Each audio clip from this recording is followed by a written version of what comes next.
You can't live with someone who subconsciously hates you. When I saw this title, the first thing that came to my mind was just a person. I could not just think of any other experiences I've ever had. And why this person is because this person is blood related to me, which is actually my dad. You know, it's a it's a crazy world we live in. I know a lot of people have nice homes, good homes. Not everybody, but there are decent amount of people that are brought up from a stable environment compared to like probably the rest of the world or people who are just juggling a lot of things and struggling as well. For me, I've always had this problem with my dad because I knew somehow subconsciously this man actually hated me at some point growing up. To the point I had to ask my mom and confront her, say like, is this man actually my father? It got to that point, and she was like, no, no, no, it's your dad, it's your dad, it's your dad, it's your dad. He's actually your dad.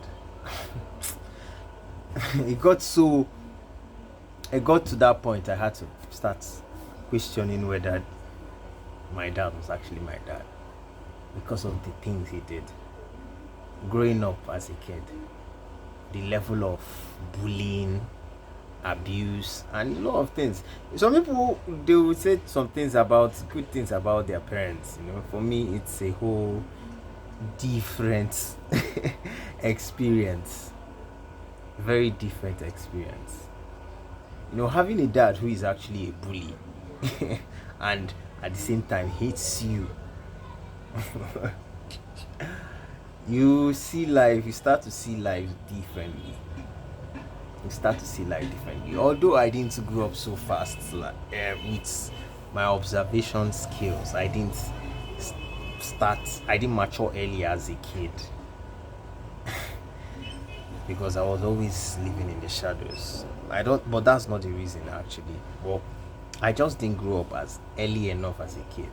So it's later on I started realizing a lot of things and trying as much as possible as an adult to settle those things. And I realized the person I'm reaching out to is not even interested to listen to me or even have an honest conversation, but the conversation was always manipulative and very toxic. There was no, let me hear what this small boy is saying, or let me hear what this child is saying. Let me understand him. Let me know where he's coming from, his ideologies and all that. There was no space for that. Even till now, that I'm over 30 and that relationship is not there. And it drives me crazy. Just realizing that I can't even call my dad. I can't even call him on the phone. Not because I hate him or anything. I love my parents. I love my dad. I love my mom. Like genuinely. But that interaction is not there. Because I know the energy that will be involved when you try as much as possible to reach out to somebody that doesn't even want you to reach out to them. It's just a bad situation. you definitely you might find yourself in. And it's crazy when you're trying as much as possible. And even when this person is on the deathbed, this person doesn't even really give an F about you. Or is going through a lot of stuff, he doesn't even give you an F. And if you are going through a lot of stuff, the person doesn't also give an F. I've stopped reaching out for my own sanity and for my own peace of mind. Because I've told myself I won't be this type of dad to my kids. I won't bully my kids. Like, why would I even think of that? Like, what nonsense is that? And say it's all in the name of discipline. Like, what nonsense discipline is that? Like, you discipline someone till you strip them of their self-esteem. You strip them of their self-esteem. You strip them of their confidence. What level of discipline is that? You say you're a principled man. What does it mean to strip someone of their confidence, of their who they are, their identity? You know, it's crazy. It's crazy. It's crazy. That's why right now it's much more. I think this video is more of a little bit of self-reflection, because it hits me hard. Like it's speaking to me directly,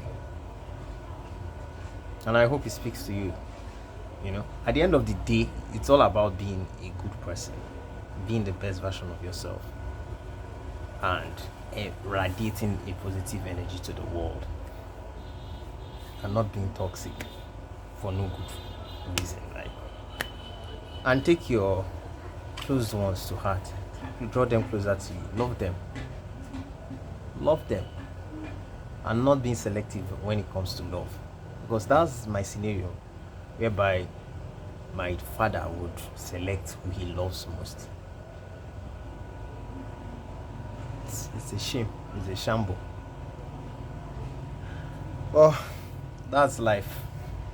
You know, that's one of the things that would offend you and make you start to approach life differently and move with a sense of urgency,